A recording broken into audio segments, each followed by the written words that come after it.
Pendidikan menjadi fasilitas penting yang seharusnya merata dirasakan anak-anak di seluruh penjuru negeri. Hal itu berbeda dengan fakta yang dihadapi para siswa SD di Nagari Pematang Panjang, Kabupaten Pasaman Barat, Sumbar. Pagi ini, Ibra dan teman-temannya amat bersemangat datang ke sekolah. Jarak tempuh untuk bisa tiba di sekolah berkisar 4 hingga 5 km. Kondisi seperti ini rupanya sudah menjadi makanan mereka sehari-hari. Anak-anak ini kebanyakan tak mengenakan alas kaki saat berangkat ke sekolah. Hal ini karena kondisi jalan dari rumah menuju sekolah mereka masih beralas tanah merah. Jauhnya jarak tempuh yang kami lewati, kami memanfaatkan waktu berhenti sejenak di aliran sungai. Ibra, kamu sekarang kelas berapa sih? 4. Kelas 4. Ibra, kalau dari rumah ke sekolah itu jauh apa enggak? Jauh. Terus kalau sehari-hari kamu jalan ke sekolah, emang jalannya selalu seperti ini? Ya. Iya. Menurut Ibra, jalannya tuh kayak gimana sih? Jelek. Oke. Ibra kepengen nggak jalan ke sekolah Ibra tuh bagus? Pengen? Boleh disebut nggak? Ibra kepengennya apa sih? Jalannya bagus. Sekolahnya dibetulin. Amat mengharukan, Ibra yang masih duduk di bangku kelas 4 SD ini hanya mengharapkan akses pendidikan yang lebih layak bagi ia dan teman-temannya. Kami kemudian melanjutkan perjalanan kembali untuk bisa tiba di sekolah. Hanya ada satu sekolah di kampung Trans Air Nabirong ini. Jadi rumahnya mereka tuh jaraknya jauh-jauh. Ada yang 2 kilo, bahkan ada yang 4 kilometer. Tapi tidak menyurutkan semangat mereka untuk tetap belajar dan datang ke sekolah.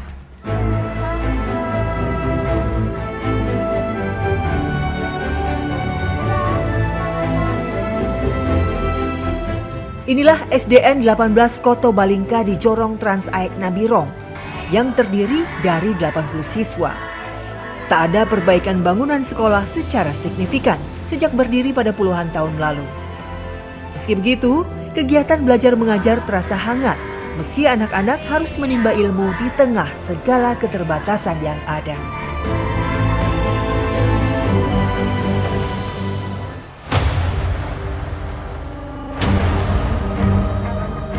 Perbukitan yang mengelilingi Nagari Pematang Panjang membuat warga di sini tak memiliki sawah untuk menanam padi.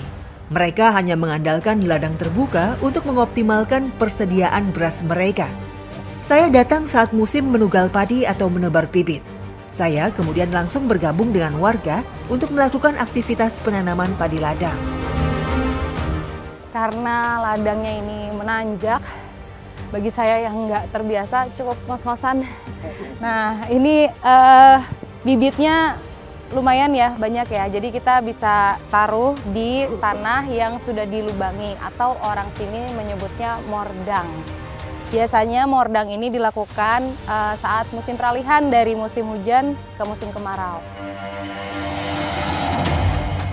Padi ladang menjadi satu-satunya pengharapan warga akan kebutuhan pangan utama. Beras yang dihasilkan tidak untuk dijual, melainkan disimpan sebagai persediaan selama 1 tahun ke depan. Jika padi sawah bisa panen 2 hingga 3 kali dalam setahun, sangat berbeda dengan kondisi padi ladang.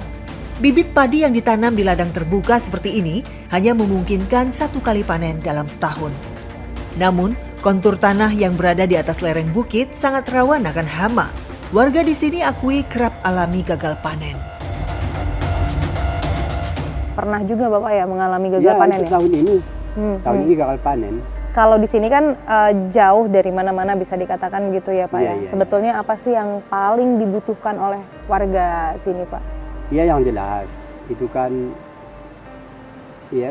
urat nadi perhubungan termasuk jalan. Karena tanpa adanya akses jalan ini hasil daripada masyarakat itu kembali di bawah. Nggak mungkin dipikul ya. Sedangkan kendaraan nggak ada. Sebetulnya apa yang betul-betul diinginkan Pak?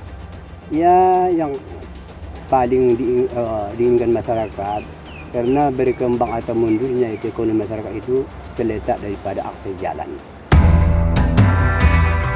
Di tiap daerah, warga yang bercocok tanam biasanya mendapat pendampingan dari Badan Penyuluh Pertanian milik Dinas Pertanian. Hal ini jelas tak terrealisasi dengan baik bagi warga Jorong Rura Patontang. Sebuah akses jalan amat dirasakan dampaknya bagi seluruh aspek kehidupan, tak terkecuali pertanian masyarakat. Mereka yang rata-rata menggantungkan hidupnya sebagai petani justru kesulitan menggerakkan roda pertumbuhan ekonomi dengan baik. Sungguh ironi.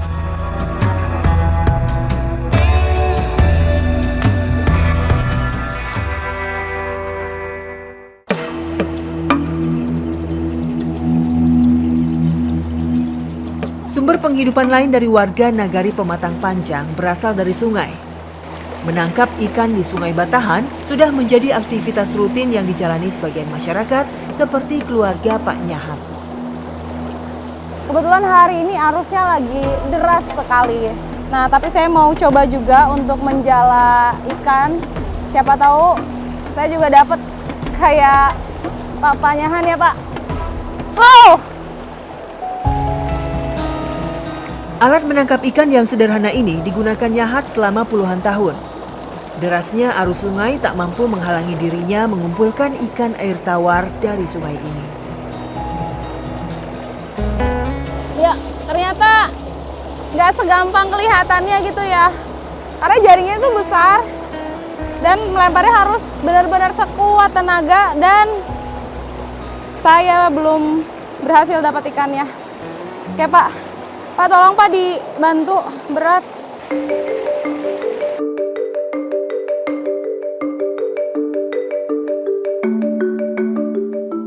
Kegiatan seperti ini dilakukan keluarga Pak Nyahat semata-mata agar bisa menikmati santapannya dengan sentuhan berbeda. Makan dengan lauk ikan seolah menjadi satu hal yang mewah. Hasil tangkapan dari sungai langsung kami bakar, tapi diasapkan dulu. Jadi caranya tuh 2 kali. Kalau di sini khasnya diasapkan supaya keluar semua apa ya Bu ya, semacam airnya, kotorannya gitu. Tadi juga udah dibersihkan dan habis diasapkan baru akan dipanggang lagi. Tak disangka, di dalam air sungai yang terlihat keruh ini, tangkapan ikan segar masih bisa kami nikmati. Dipanggang dengan cara tradisional dan tidak dicampur bumbu, justru menambah rasa nikmat syukur kami. Bu Farida, Ibu udah lama tinggal di sini? Oh gitu. Bu, sungai ini tuh kalau airnya meluap tuh pernah banjir nggak sih di rumah Ibu? Pernah? Kalau di rumah ibu ya. Oh, tapi ke pemukiman, ke kampung? Oh gitu, pernah ya.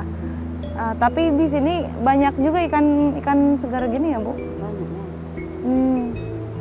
Jadi kalau di sini emang biasa datang ke sungai buat cari ikan? Iya Bu. Oh. Lantaran kan di sini susah nyari ikan. Kami harus ke sungai nyari ikannya. Oh gitu. Hmm. Emang nggak ini Bu nggak ada pasar gitu? Ada, cuman 1 kali 1 minggu doang.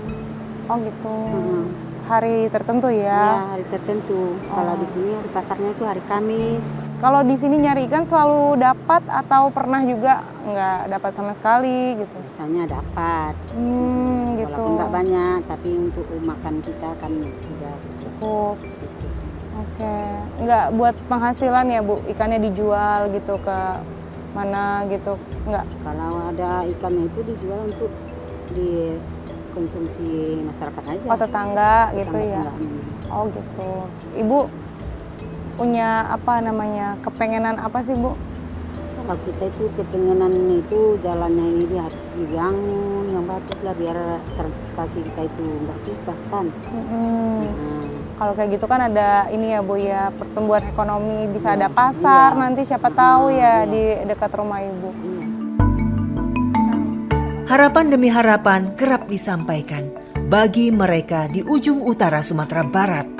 Warga sejatinya membutuhkan perhatian lebih dari para pemangku kebijakan guna meningkatkan taraf ekonomi mereka.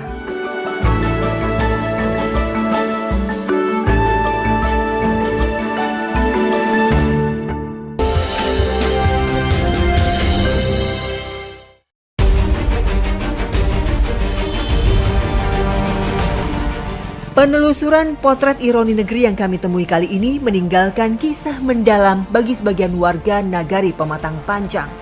Mulai dari Reni yang tak ada pilihan lain untuk melahirkan bayinya di tengah jalan, hingga Fahri Lubis yang harus mengalami gagal panen akibat hama.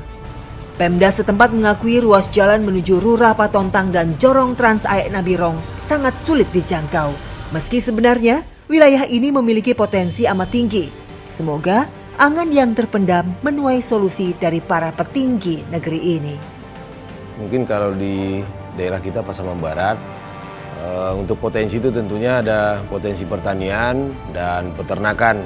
Cuman secara ekonomi masyarakat kita terkendalanya adalah masalah di akses jalan.